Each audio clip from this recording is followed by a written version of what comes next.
I'm not going to lie to you, I'm completely new to this industry. However, I'm not new to disruptive brands and working with disruptive technologies.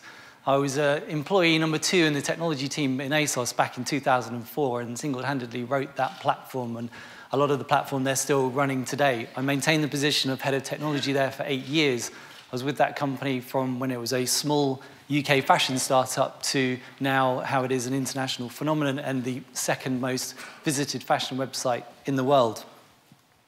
I then jumped into Bitcoin, and Bitcoin being a very disruptive technology in the financial industry, probably the most disruptive technology that they've seen. I founded and built the UK's largest Bitcoin exchange, which basically allows you to buy and sell Bitcoins between one another.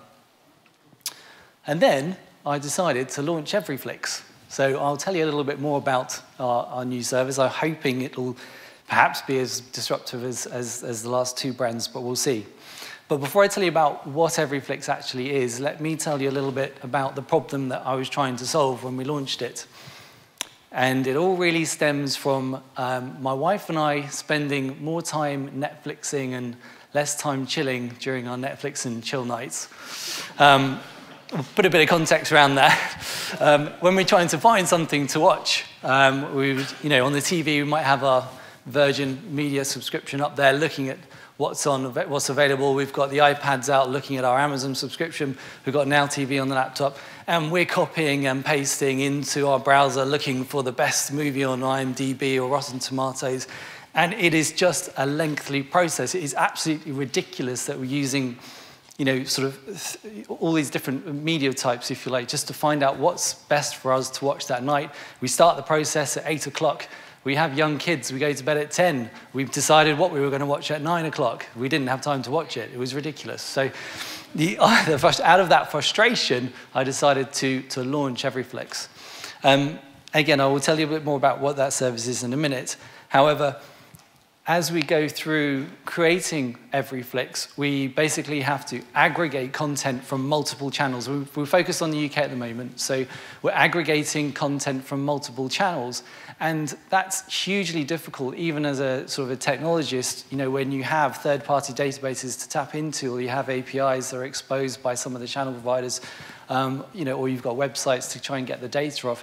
It's really challenging as an aggregator to get the content. So that challenge as a consumer to find out what is on your paid subscriptions is absolutely huge. Examples of that are Netflix, for example.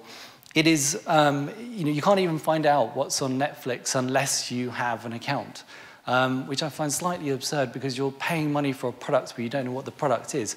And yes, there are various third-party websites out there that tell you what's on Netflix.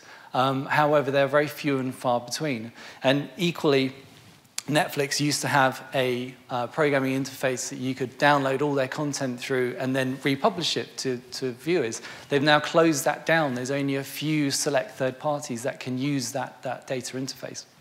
So getting to the content is really challenging. Another one here is Now TV. When you do find the browser, you do find the content online, it's very hard to then dig into that content to find out what you like or what is good or what's going to suit your mood that particular day or evening. For example, Now TV displays everything in an A to Z order of the TV shows. I don't really understand how to use this interface, I have to be honest, to find these shows, unless I know what it is that I want to watch. Another example of that is Virgin Media. This is even less intuitive because it is just a text link of A to Z movies that are available through their subscription. Yes, I can refine by ratings. Duration, I don't think I've ever used to say I want to only watch something that's an hour and a half long, but you can refine a little bit, but it's tough, it's really tough. And you just end up copying and pasting these things into, as I said, things like IMDb to find out if it's any good. Amazon's definitely one of the best here. It's got the most attributes that you can refine by, and you can really dig into that content and find it. But even with Amazon, when you browse to their recently added section, whether it's on TV shows or movies, it's actually defaulting the sort order to featured. So even when you do try and get to the newest stuff, they're exposing what they want you to watch rather than what you may want to watch according to your viewing preferences. And I find this slightly frustrating as well, because this list doesn't really change as much as their actual new in, the stuff that's added every day, because there is new content added every day. You have to go in and flick that drop down to the new in to actually see that. And this is exactly the same. It doesn't matter what device you're on, through website, whether you use it on your TV or your iPad. It's still defaulted to what is featured. Then when you actually get to that data, you actually get to find some things that you want. A lot of that data is incorrect. Examples are, this hit and run movie, for example, is currently available on Netflix. They reckon it came out in 2008, actually came out in 2012. I Think I Love My Wife, sorry, the font's gone here, so Talk TV, 2000, they reckon it came out, actually it came out 2007, and so on and so on. And there are thousands of examples of this that we have come to understand. And again, perhaps part of our service in the future will be to sort of go back to those channels and say, look, do you want some help in correcting your data? Do you want to correct the product that you are selling to consumers? Because at the moment, you're effectively misrepresenting what you're selling. So again, lots of data accuracy issues as an aggregator that you have to overcome. So that's part of the problem. What was the solution that we devised? Well, we took a lot of the leading UK streaming video channels available, so you can see them all there.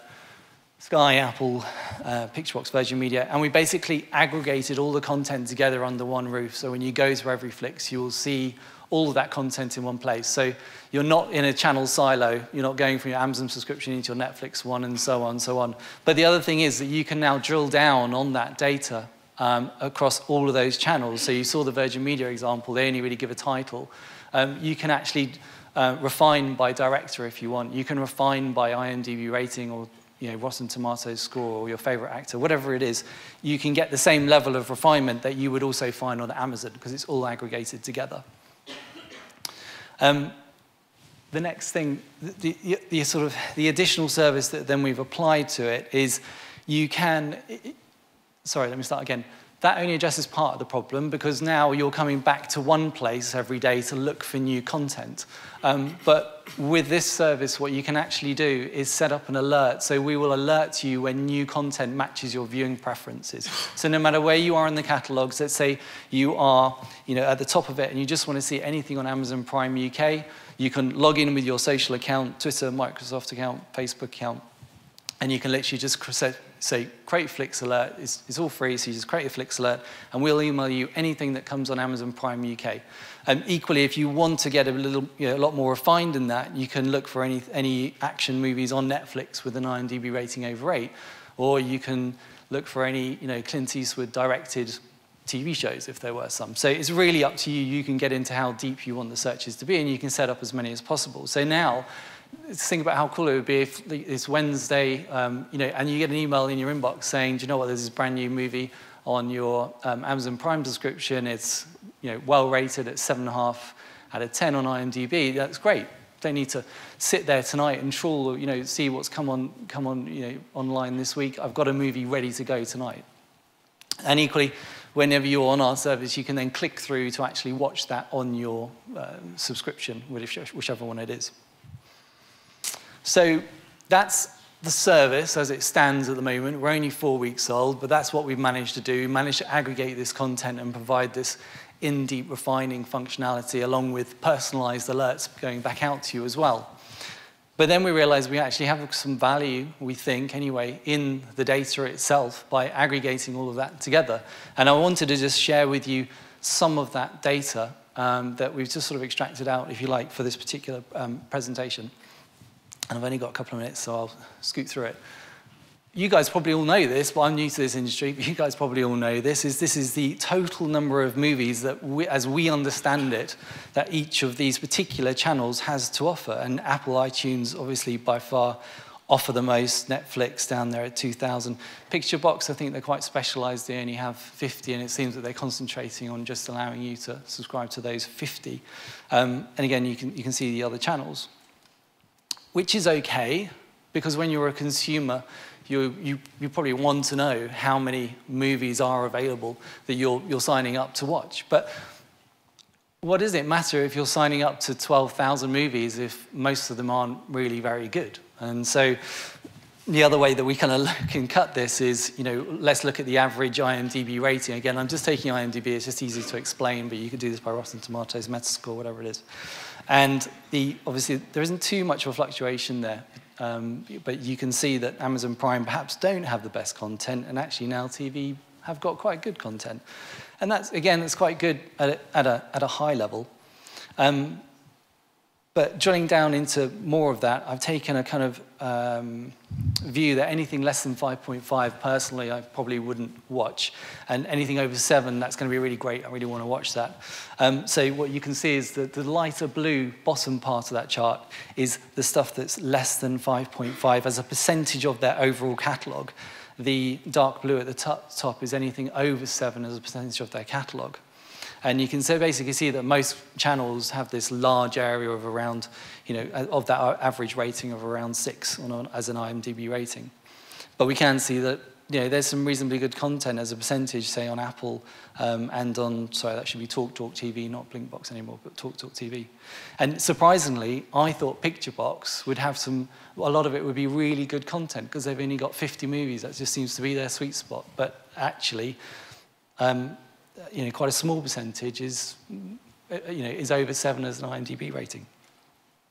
This, I'll just move on, but this is basically the same data, but as numbers rather than percentages. And then that's, again, it's already fine at a high level, but drilling down a little bit more, what happens if there was only certain genres that you as a consumer were interested in when you sign up to your paid TV service? So, should I go for Netflix? Should I go for Amazon? Do I go Sky Now? I just don't know. But I'm really interested in family movies, and you can add different genres to this. We'll just take one. You can see family genres. Okay, there's not too much in it, but again, PictureBox might not be that one for me because the kids are going to have nothing to watch. So, maybe Now TV or Sky Movies is going to be better for me. Again, that's okay, but how good is that content? So then we can look at the average IMDb rating for the family genre, and we can actually see that Now TV is going to be pretty good for us. Surprisingly, Netflix, maybe not so good, even though they've got quite a few. The quality of that content that they are offering might not be good enough for what I want to pay for. So with that, it's a very quick walkthrough. What we've launched so far is a discovery tool to getting to that content with some sort of rich filtering options for you. You can set up personalized alerts so that you don't need to keep browsing the catalogs. That content will come to you. And then lastly, I think where you'll see us going is trying to expose some of that data and the quality of that data. So when you subscribe to your paid TV services, you actually know more about what you're getting in terms of value for money, rather than reading some of the standard blog sites which just say, for X amount of pounds, you can get Netflix, and they have thousands of movies, and they have House of Cards, and that's pretty much all the bloggers can get because they can't get to this rich data. Hopefully we can bring that extra data layer over the top of it to help you decide which is the best paid subscription for you. Brilliant. Done. Thank you, Simon. Does anyone in the audience have a question for Simon? Got time for one? I might just ask you one then. Oh, wait, here we do. This gentleman at the front. Can you wait for the microphone and tell us who you are? What are your expansion plans? At the moment, it's just really interesting to hear people's feedback. We've got a long list of requests should we have from the people that have already seen our service advertised in the last 4 weeks. So we've got a hell of a lot to work on from there. As I said, I built this from a consumer perspective, and I want it to be a tool for the consumer. So I'm trying to help you discover that content. I'm trying to help you cut down the time that you spend looking for that content. Flipping the coin, I want to also be there for when you're signing up to those paid TV services, that you are making an educated decision based on the quality of that product, rather than the information that's currently available. So I think that's the direction we will take it for the moment. I think that was a particularly harsh question for 4 weeks in, but the Dragon's Den audience here. Right. Thank you very much, Simon. Thank you.